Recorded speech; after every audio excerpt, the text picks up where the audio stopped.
Hello, my beautiful friends. Welcome back to another episode of Talking Without Permission. I am so glad that you guys are here, but I'm going to get straight to the point today. I want to know, do you guys ever feel like no matter how hard you plan, no matter how well you communicate, sometimes life or situations, it literally just does not go the way that you want it to go? Kind of like imagine you train for this amazing marathon. You're in the best shape of your life, and then 3 days before the marathon, you twist your ankle and you can't run the marathon. Or maybe you finally opened up your heart to somebody, and this is the love that you thought that you were always looking for, and you finally became vulnerable and you just knew this is the relationship that I have been waiting for. And you know what? They freaking ghost you. Or maybe you have poured your entire heart into a business idea. You have had early mornings and late nights and time away from your family. You've been sacrificing time with your kids, all for what? It flopped. Even worse, somebody else did it and they succeeded. It's like sometimes you just feel like no matter what you do or how hard you try, life just kicks you in the ass sometimes. And in those moments, right, those deeply frustrating, gut-punching moments, do you ever ask yourself, why me? Why does this always happen? Do you feel like you just need to shout from the top of a mountain? This isn't fair. This isn't how it was supposed to go. Yep. I have those moments all too frequently. And you guys, I'm going to be completely vulnerable and honest with you. That was me the entire week last week, okay? I was in the depths of despair, in the thick of grief, angry at life, and holy hell, did I have the biggest reality check. But first of all, I want to say, if you're listening to this today because somebody sent it your way, I just want to say welcome. Seriously, no, really, thank you so much for being here. Just know, whoever it was that shared this episode with you, they love you so deeply, and they so badly want you to feel seen and to feel heard, understood, and supported. And sometimes the best love that we can give somebody is saying, hey, I thought that this might help you. So take that as a big, huge virtual hug from both of us. You're not alone at all. We've all felt that way.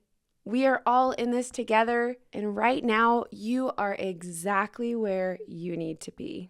Okay, guys, I don't know about you, but I am the type of person that feels like I have to be in control. And not so much in the sense of I want to control you, but if I'm controlling the environment, the other people around me, the situations going on, then nobody else can control me. Truly, that's how my brain is wired, okay? It's terrible, and it has led me to so much disappointment and so many frustrations, and I still struggle with this to this day. I'm not trying to go out there and be this massive control freak, but I feel like, right, this is how my brain works, that if I communicate clearly and efficiently, if I plan and I think things through, they should just go a certain way, right? That's my control. It's okay, I'm going to do X, Y, Z because this will be the outcome. And that sense of control, it makes me feel safe and grounded. And then I could just be oh my gosh, I can breathe. I have everything under control. And that's exactly what happened with my procedure last week. I know that I told you guys in my last week's episode a little bit about my surgery that I had. And I had this surgery planned for over a month, right? I had found this lump a month ago. Technically, I found it 2 years ago, but I had refound it a month ago and was going through the whole process. I had an appointment with my doctor, and then I saw the general surgeon, and we had a consultation. And I did what I always do, which is very assertively communicate my desires, my needs, and my expectations. I mean, I came in clear and I had a very solid plan. So let me put you at the scene. So my surgery was supposed to be at 2 p.m. They called me at 10:30 in the morning asking me if I could be there by 11. They had a cancellation and they wanted to bridge the gaps in their day. Absolutely, right? I could be there by 11:30. Couldn't make it by 11, but I could definitely be there by 11:30 to 11:45. So I get there and I am rushed in and there's all of these apologies. I'm so sorry we had to inconvenience you. And I'm like, whoa, why are we apologizing? I want to get this thing over with. I'm so excited that I could come in early. And then this nurse walks in and she's talking to the other nurse. And the other nurse is the one who is profusely apologizing to me about all of the changes and having to come in and just things that were, in my eyes, kind of unnecessary to apologize for. I'm like, what is the deal? So this other nurse says, oh, is this our 12 o'clock? The nurse with hesitation then goes, no, this is our 2 o'clock. The 12 o'clock didn't answer, so we're just going to leave them be, and we're going to get the 2 o'clock in right now. So I look over at Jimmy, and I'm like, it's 11:40. What? You have a 12 o'clock coming in, and immediately I'm like, okay, this makes me a little anxious, right? Like, you squeeze me in before, my surgery is supposed to be scheduled for an hour, the 12 o'clock is coming in. They're going to be, you know that they're going to be waiting. They probably haven't eaten since 12 o'clock the day before. And so, my anxiety is starting to rise a little bit. And then we're sitting there and the nurse gives me this gown and we're going through, the process, and the doctor walks in and you could tell he had likely just gotten there. So he walks through the door. He's still in his outside regular clothes. He has on what looks like a black kind of like satchel type bag across his chest and kind of like this cross bag. And he comes in and he's like, hey, thanks so much for coming early. Let's take a look at these spots. Let's mark them. And he's like, so do you want me to go after both spots? And here's a little bit of a backstory, right? So we found the one lump, and then the second lump that we had found, we concluded that it was likely scar tissue from a previous procedure. So fast forward. He says, do you want me to go after both of them? I really could just go after the one that we know is suspicious and leave the other one alone. Like, it's completely up to you. And I said, honestly, after some thought, I do kind of feel like it is scar tissue. And how about you go after the first lump first? If it is suspicious or to you looks like something that you're like, you know what? We should go after that second lump. Things need to be sent to pathology. Then I'm going to leave it to your discretion to go after the second one. But if you open up that first one and you're just like, nope, this is something we know for sure without a doubt is non-cancerous or non-scary. It doesn't need to be, like I can tell with my sight that it is all well. Then just go ahead and leave the second one alone. There's no need to cut into me twice if the first one is benign, right? And that was my mindset. So then the nurse comes, so he marks both spots just in case. And the second spot, it really was hard to find because it was smaller than a pea size. Like literally, it was tiny, but it was very deep beneath all my tissue, which made me think it was from a previous procedure.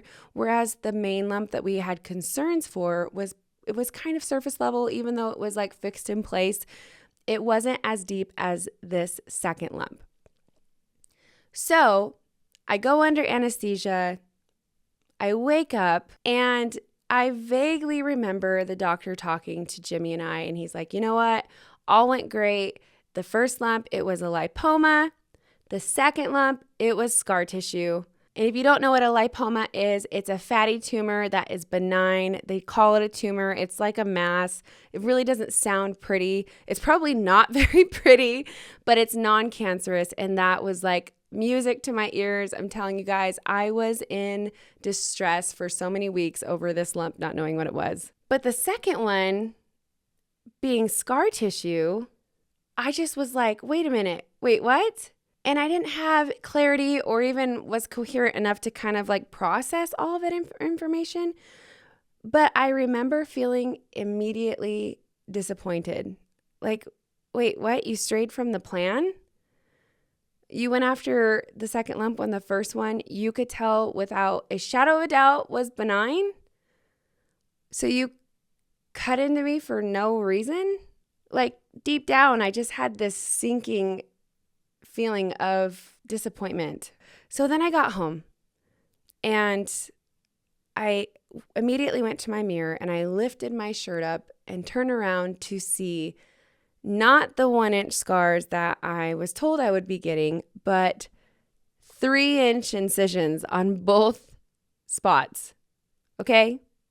3 inches across my back. 6 inches of scar total. And again, I felt this like very deep, almost like sorrowful feeling of disappointment.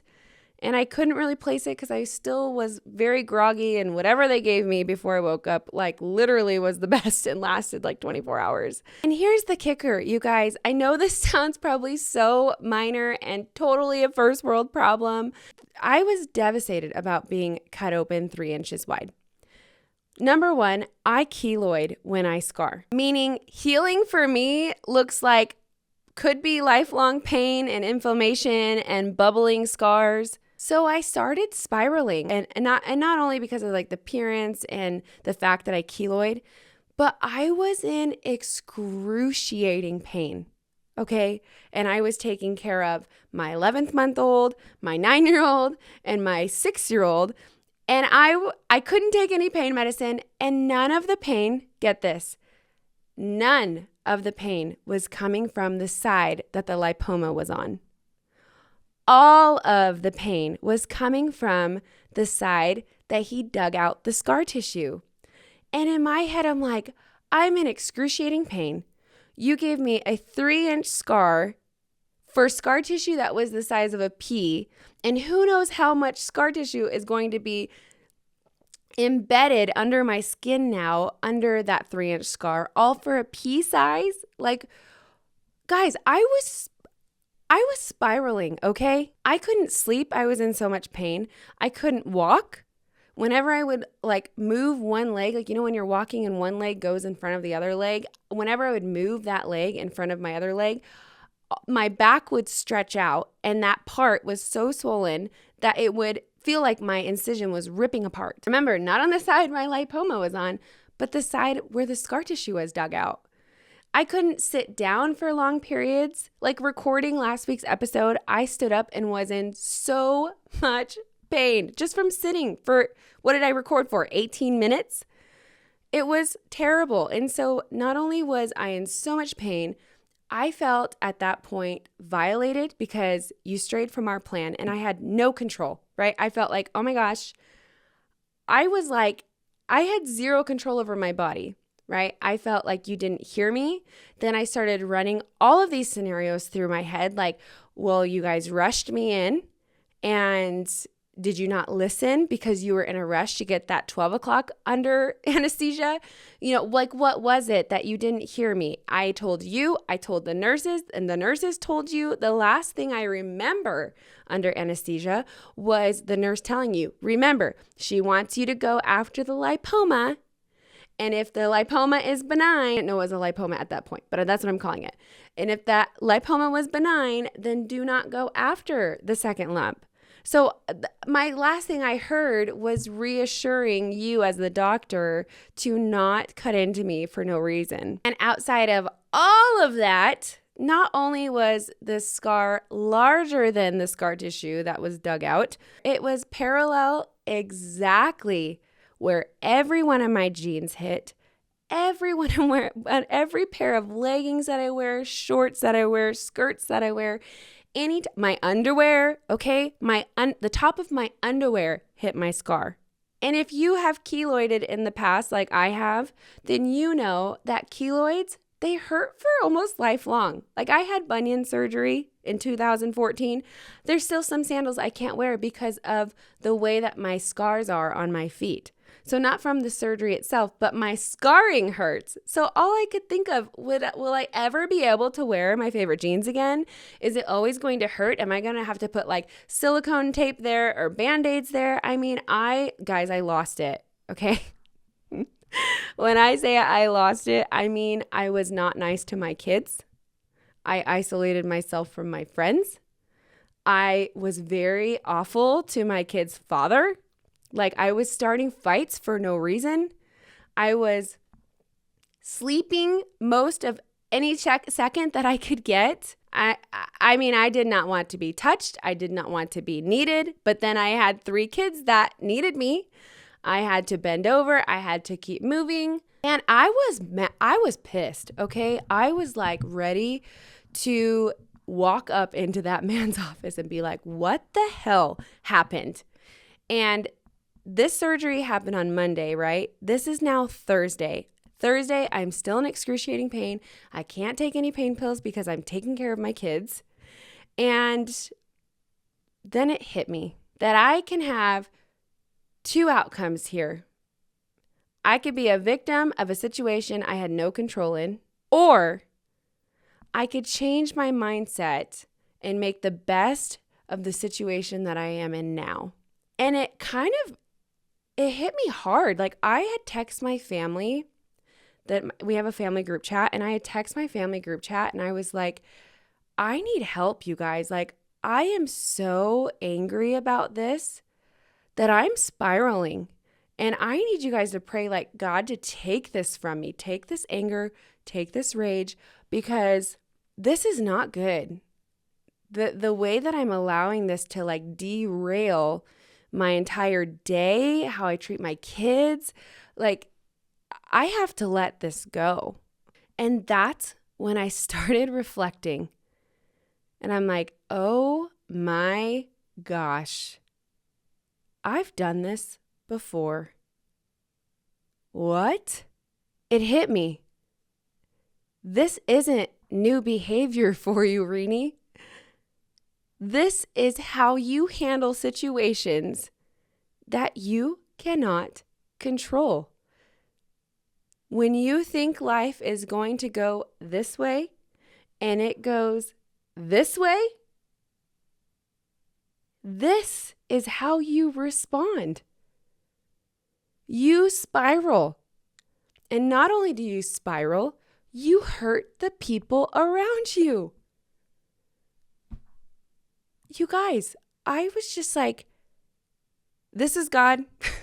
I asked my family to pray for me, for God to take this from me. And not only did he take it from me, he showed me exactly where I needed to level up. I had let the disappointment of the situation completely derail everything around me. And I've done this before. A lot, actually. And one of the biggest examples I can give is when I found out I was pregnant with my latest child. A moment that should have come with so much anticipation and excitement. I was derailed with grief. And it lasted a year. And at that time, when I found out I was pregnant, my marriage, it was in a gruesome place. And so I was filled with uncertainty, and I was strained and overwhelmed. And honestly, I didn't see the pregnancy as a blessing. I felt like it was a burden. Honestly, I was so resentful. And instead of being able to just truly anchor and ground myself into the hope of what could come from another child, or even a potential shift in this story, I completely unraveled. I stayed in bed for months. I completely abandoned my career, okay? Completely. Poof, gone, left it. I did not care about bills. I didn't care about finances. I didn't care about being a good mom to my 2 children. I didn't care about figuring life out outside of the marriage issues. I was so emotionally checked out that all I could do was each day set a goal to survive. I'm not kidding, you guys.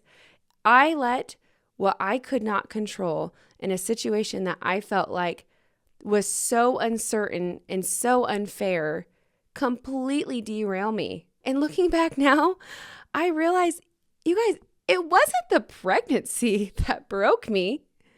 It was my mindset. I let my fear and negativity create a narrative for me that was anything but beautiful. And here I am, even though that this scar issue seems so minor in compared to a year of disaster that I created for myself, I was doing it again. It's like I stepped out of my body and I'm up in the corner looking down at myself and I am watching myself over a scar, you guys, okay? Over a scar that didn't go exactly how I communicated, exactly how I planned, I completely stepped back into old behaviors and old patterns. But here's the thing. This surgery, it brought all of this into focus for me. I was slapped in the face by the reality of the patterns that I have created in my life. And it's a pattern that I needed to break. And so through this lesson, I was so excited to talk to you guys about this today because through this lesson, I learned 4 super, super, super important things. And at the end of this, I'm going to tell you guys a funny story about this surgery because boy, did I get just yesterday slapped in the face again, okay, again. And it had to do with the surgery, okay? So bear with me because you're going to want to hear this funny story at the end. But the first thing I learned is your mindset, it is the filter for your entire life. And here's the truth. Your mindset, it doesn't change the facts about your situation, right? It's shitty I was cut into when I wasn't supposed to be. It's shitty that I now have a 3-inch scar where there was a pea size of scar tissue that literally caused me no physical pain. And the reality is I might be in pain when I wear jeans for the rest of my life, okay? So that situation is crappy and it sucks and I'm allowed to be a little irritated about it. So your mindset, it's not going to change the facts of what happened and the facts of your life, but it absolutely changes how you experience those facts. It changes how you carry them, how you talk about them, how you choose to move forward or you don't. You know, you can have 2 people go through the exact same situation. Let's just say 2 people lost a job, or both faced excruciating heartbreak, or both just walked out of the doctor's office with a diagnosis that's going to change their life forever. One can become cynical, bitter, stuck, resentful, and the other, they're going to find purpose, they're going to pivot, and they're going to grow. And what's the difference here? Because it's not luck, and hell, it's not even personality. It's their mindset. And the most fascinating part about this to me is it's not just fluffy motivational mindset encouragement type of talk. No, guys, this is literally science backed up data, okay? Data, however the hell you want to say it. Psychologists have literally studied the difference between a growth and a fixed mindset. And a fixed mindset, they really believe that they are who they are. They're never going to change. They're not capable of anything more. You either have the talent or you don't. You're lucky or you're not. You're educated or you're not. You're good enough or you're not. It is a very fixed mindset. But the growth mindset says, I can evolve, I can learn, I can adapt here and now or over there, and there's growth past this moment. And your mindset, it's envision this camera lens, right? Click it on. If that camera lens is cracked, everything you capture will look distorted. Even if That beautiful mountain scenery is amazing. It's breathtaking. When you look at it through a cracked lens, the crack is all you're going to see. So when you look through these lenses of fear, everything to you is going to feel threatening. And when you look through lenses of defeat, everything is going to look and feel impossible. But when you choose a lens of opportunity, which is a clear lens, okay? One's cracked, one's clear. And you ask yourself the question, what if it all works out? What if it all works out? Suddenly, your entire world will shift. Your energy is going to change. And the circumstances, guess what? They're the exact same. But the story you are going to live is going to feel different. And I had to do this. I mean, I was like I said, in the thick of, I'll never be able to wear my favorite jeans again. All of my leggings are going to hurt. This is going to keloid. I'm going to this is this. I mean, I was like the biggest victim you could ever ask for. And then I asked myself, what if it all works out? What if I could find something that helps scarring? What if I start researching what oils to put on, how to care for it? Does sun exposure make it worse? Somebody had told me about using silicone tape, that somehow silicone tape makes a difference. But there's so much that I could do that is in my control that could make my outcome amazing. For all I know, I could wear my favorite jeans for the rest of my life and have zero pain. Right? And all of that changed with one question of, what if it all works out, Rini? You are sitting here telling yourself the outcome is going to be horrible. And who says it's going to be? Just like my pregnancy, you guys, okay? What if it all works out? My beautiful baby is one of the best of 3 things that has ever happened to me. The other 2 are my other 2 beautiful children. And guess what? I would never a day go back and get rid of my pregnancies. Never a day in my life would I ever not want my children. And I never once asked myself, what if it all worked out? What if your babies are what you need in this life? And guess what? That's how I feel about this freaking surgery. I'm like, yeah, I'm kind of pissed you cut into me twice, but guess what? Now I am taught a huge life lesson about myself that I have to actively practice and change this behavior.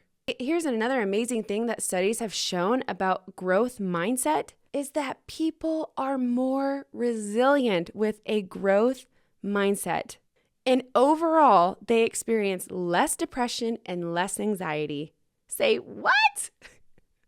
No way. That's just like, it's so crazy to me. Our mind, you guys, our minds are powerful. And did you know that your thoughts literally create new neural pathways in your brain? Meaning the more you think empowering, forward-focused thoughts, the easier it is for you to keep thinking them. You are going to create a new pattern, literally scientifically, in your brain. Your mindset will become a habit, and eventually that habit will become your reality. So you guys, I'm going to have to fight like hell to break this habit that I have, because my habit is to derail my life, isolate and disassociate when I am not in control. And when things don't go the way I want them to go. And it's not going to be a slap on the face. Oh, I realize this is my pattern and now I have to break it and life's going to be great. The next time something is out of my control, guess what? My natural response is going to resort to doing the same thing. And I have to, in that moment, catch myself, which is part of the hardest thing about growing and healing, is literally catching yourself in that moment. Like on that Thursday, I was like, oh my gosh, this is not okay. Like, this is not good. You have to catch yourself and actively say, we're doing it different. And in changing your thoughts and actively working on it, you're literally building new neural pathways in your brain. It's amazing to me. I'm just blown away by this whole thing. So when I say your mindset is literally your filter for your entire life, I literally mean it alters your perception, your relationships, and even your outcomes. It's going to be your yellow brick road, either leading you towards success, growth, healing, self-belief, or you are going to continue quietly pulling yourself back into patterns of self-sabotage and stagnation. And I want to say, you don't have to, quote unquote, fake your healing and fake being happy and have this like fake persona of, invalidating your needs and invalidating your feelings, because that's not what this is, right? Remember, the shitty situation is still shitty, no matter what your mindset is, okay? None of that is real healing. But what you do need to do is you need to get real freaking honest with yourself about what story you're telling yourself in your head about your life. And is it one that is literally keeping you small and stuck? Or is it one that is going to propel you into the life that you've always wanted to create, the life that you've always wanted, and quite frankly, the life that you deserve? The story that you believe is the story that you are living. And that leads me to number 2. The lesson I learned from this is you can't control everything, but you can control the aftermath. I can't go back and change time. I can't go back and be like, you know what? Scratch, leaving it up to you. Don't cut into the second one. My gut is telling me it's scar tissue. Only go for the first one, right? I can't do anything about that. But what I can do is ask myself, what now? What can I do now, like I said before, to minimize the scarring, to help my healing? Who can I lean on for support right now? And I want to say, this isn't just about like managing the situations, you guys. This is about who I become through these situations. I get to decide, is this going to break me? Or am I going to come out of this stronger and better than ever? I get to decide, am I going to freeze in fear right now? Or am I going to flex and just have faith that it's all going to work out? That's the one thing, guys, that nobody can take from you, okay? Your mindset is something, no matter what you've been through, the abusive relationship, the job that you lost, the diagnosis you didn't want, the state that you're living in that you wish you were somewhere else, the house you wish you would sell. Nobody could take your mindset from you, okay? You get to choose whether or not this is going to be your breaking point or a building block. And that choice, it's where your power is. And the third thing, you guys, that I learned so deeply this week is that resentment, anger, regret, all of this can actually block your ability to heal. And not just emotionally and mentally, but physically. You see, up until Thursday, when I finally had enough of my own shit, really, I was carrying so much resentment. I was enraged with anger and disappointment. I was full of regret. Can you believe it? Like, I regretted getting the surgery in the first place, not looking for a second opinion. I even felt like, is there a way I could have been more assertive? Like, I'm a pretty assertive person. Was I not clear enough? And what I've come to learn is what you don't release, your body will store. I'm going to say it again. What you don't release, your body will store. You know, science actually backs up this powerful thing. Chronic resentment and suppressed anger actually activate your body's stress response. Yep, that fight or flight system. And it keeps running and running and running like an engine stuck in a high gear.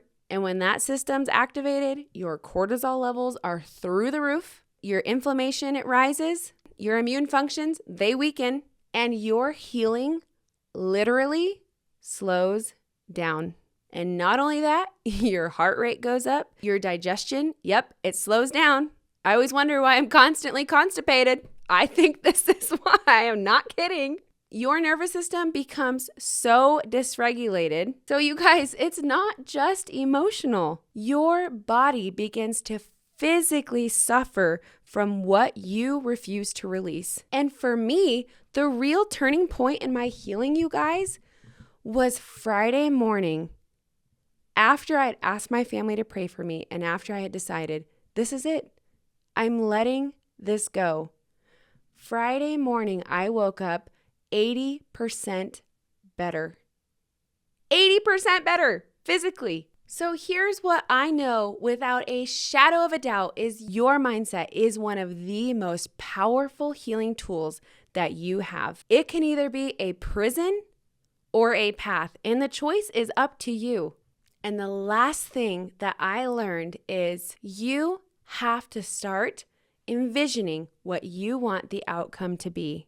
When life doesn't go as planned, because let's be honest, it rarely does, right? You can either keep focusing and replaying what went wrong like I was doing last week, or you can focus on what do you want to go right. And that simple change in direction will completely change your experience during the transition period of whatever it is that you're going through. So now I have to remember to ask myself in so many situations, like even recording this episode, how do I want the outcome to be?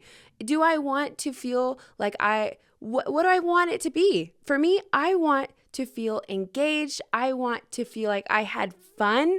Like so many of us don't even have fun in the things we do anymore, right? So it's like, what do you want the outcome to be? How do you want to walk away from these situations? So I might not be able to control the path, right? And what happens, but I can anchor myself to a better destination. And here's what it might look like for you. Maybe you have a job interview coming up, and instead of obsessing whether or not they liked you, or if you said the right things, or if you word vomited, let's lock into your brain how you want to feel and what success looks like for you as the result. The success for you may not be getting the job, right? It could be that you even had the interview, that you went to the interview. It could be you want to feel leaving empowered and confident. It could be, I want to know that I showed up as my very best self. You have to decide, what does success mean to you? Or maybe you haven't gone to the gym in years or ever. And you've been wanting to go, but you are so scared. What are people going to think? Are they going to look at me? What if my form isn't right? How do you even use this machine? Am I going to look like a fool? I'm trying to figure it out. Oh my gosh, I haven't stepped on a treadmill in 20 years. What if I fall off? What if the staff makes fun of me? Instead, let's shift this to, what does the success look like to you? Maybe it's all you do is literally drive to the parking lot. Today, I got one step closer. Maybe I didn't go in, but I sure got to the parking lot. Maybe it's I walked up to the staff and I got myself a membership. I didn't have to work out, but I got the membership. It's not, am I going to feel and look like a supermodel when I leave? No, it's, I'm going to be so proud of myself for even going. I'm going to feel so strong that I kept a promise to myself. And now your mind, it's focused on the progress instead of the punishment. Because if you go to the gym and you feel like, okay, when I leave here, I'm going to look like a freaking supermodel, and you leave the gym looking the same exact way you walked into the gym, guess what? Now you're punishing yourself and you're never going to go again. But if you leave saying, today I'm going to leave so proud of myself that I even walked through the door. And then when you walk out, you are going to feel so accomplished, so empowered to do the next thing and to go again.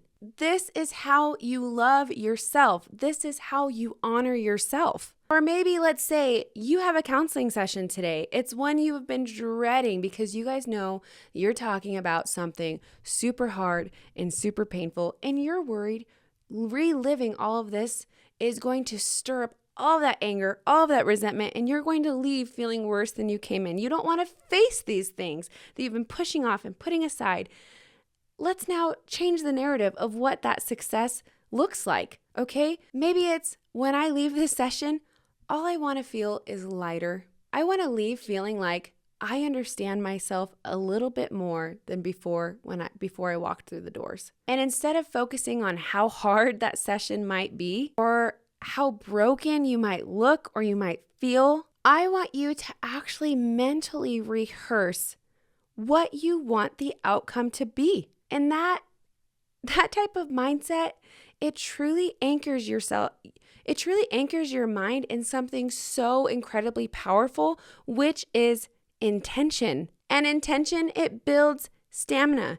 These tiny rehearsals to yourself of actively visualizing and practicing what the outcome will be for yourself, they might feel so small and silly, but they are mighty in changing and taking that step forward to completely changing your entire life. And here's the kicker, okay? What you focus on is what you become, right? So if you expect a storm, your body is going to tense up and brace for it. It's going to literally brace for the impact. But when you envision calm and clarity, peace, fun, happiness, or even the courage that you've been lacking for so long to do the things that you want to do, you are creating mental conditions for those things to actually unfold. And how amazing is that, you guys? So the next time there is something heavy or uncertain or hell, something like going to the gym, having that job interview, having that tough conversation, deciding to move your family to another place, quitting the job, whatever it is, don't focus on what ifs and what's going to happen next. And why is this happening to me? And why can't anything ever turn out right? And I'm just not educated enough, and I don't have enough skill set, and my personality doesn't fit. No, just stop. I want you to ask yourself, what if it all works out? And how do I want to show up? What is my goal for the outcome? Here's the truth, okay? Life is never going to follow your script. It is going to surprise you and stretch you, and sometimes even give you 2-3 inch incisions you didn't want. Sometimes life's going to knock the wind right out of you, and you have to decide in that moment that you are not powerless. You get to decide whether or not that pain, that knock on your ass, becomes a prison or a platform.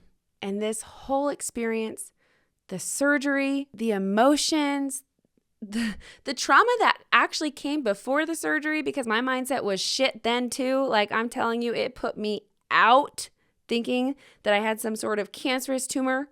Okay, like literally knocked me on my ass. I have so many life situations that I could talk to you guys for probably 10 years about all the ways that I have allowed situations to derail my life. And all of this reminded me that healing is not so much about what happens to your body, but what happens in your mind. It's how you talk to yourself, you guys. It's the story that you choose to believe about the moment you're in.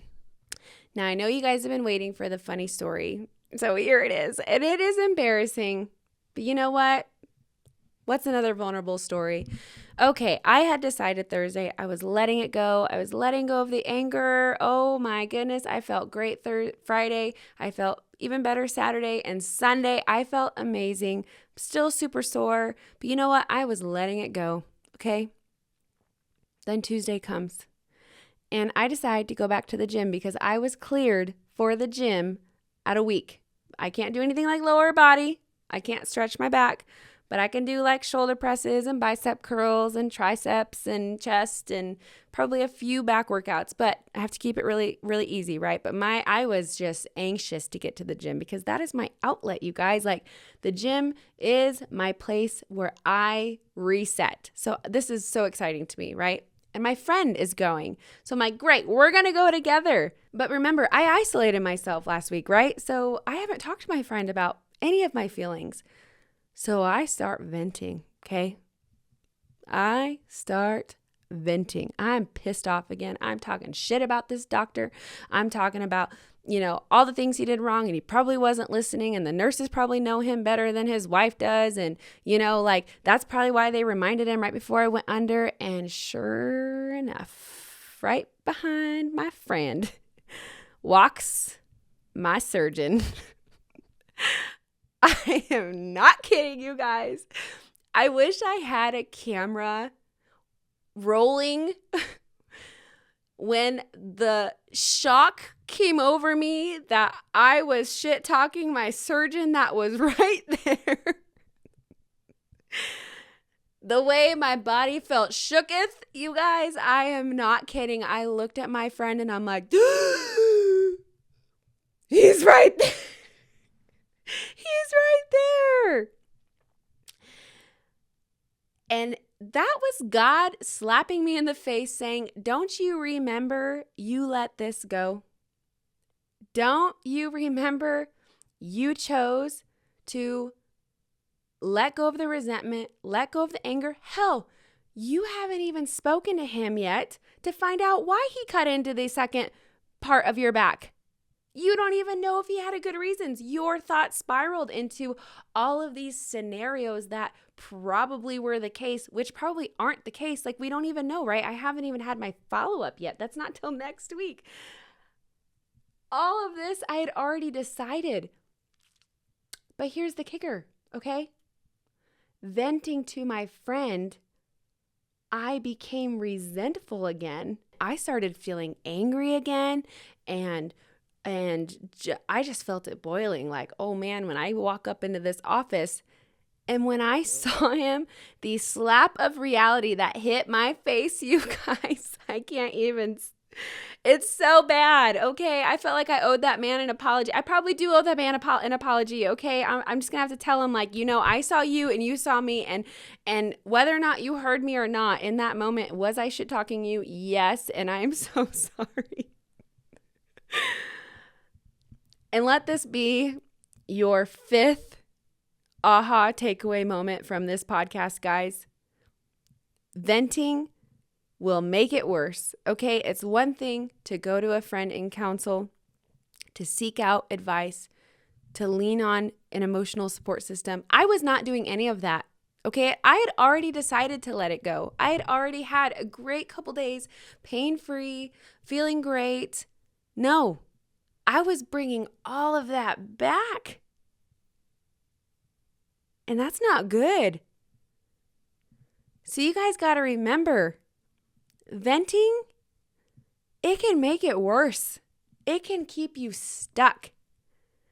And I was humiliated and embarrassed, and I felt so much shame and guilt. And you know what? That man did a great job. He cut into my back twice. He didn't do a bad job. He kept me alive. And you know what? For all I know, he wanted to check out that other lump to make sure it wasn't something cancerous because he sees thousands of things a day. I don't know. We're going to find out. And I'll let you guys know next week what happened and why he did it. But all of that to say is, let this be your 5th takeaway. Venting will keep you stuck. And that was another hard slap in the face. Learn from me. Don't make the same mistake I did, because when your surgeon walks by you at the gym and then you're like, wait a minute, my surgeon's a real person who goes to the gym. She's like, and we go to the same gym at the same time. That means you've probably seen me before here. Oh my gosh, all the feelings. I have all the feelings. But here's what I know now, okay? The 4 first takeaways are: my mindset is my filter for my entire life. Number 2, I cannot control everything, but I can control who I become. Number 3, resentment, anger, and regret. It doesn't protect me. Nope. It blocks my healing, literally, physically, emotionally, mentally, all of the above. And number 4, I have to envision what I want the outcome to be in order for my brain to rewire my neural pathways and for me to have the life that I've always wanted. And number 5, stop venting, okay? We don't even need a whole long topic on that. I think my story was embarrassing enough for all of us to hear, so stop venting. So wherever you are today, whether you're sitting in a mess that you didn't choose or that didn't go your way, or recovering from something that you didn't expect, or you just feel so stuck in the unknown, I want you to take a breath and I want you to ask yourself, what if it all works out? What can I do to show up differently today? Thank you guys so much for being here with me. Thank you for letting me share this raw, exposing, embarrassing whole week, man. It was just a lot. And I couldn't hold it in, right? I just couldn't. And I feel like God gave me this platform and gives me these situations and walks me through these things so I can share my stories and we together can learn and grow and heal. And just know, if this episode hits home for you, you're not alone. Truly, we are in this together. I promise you we're in this together. One mindset shift at a time. I am your friend and your host, Renee Spencer, and I will see you in the next episode. I love you guys.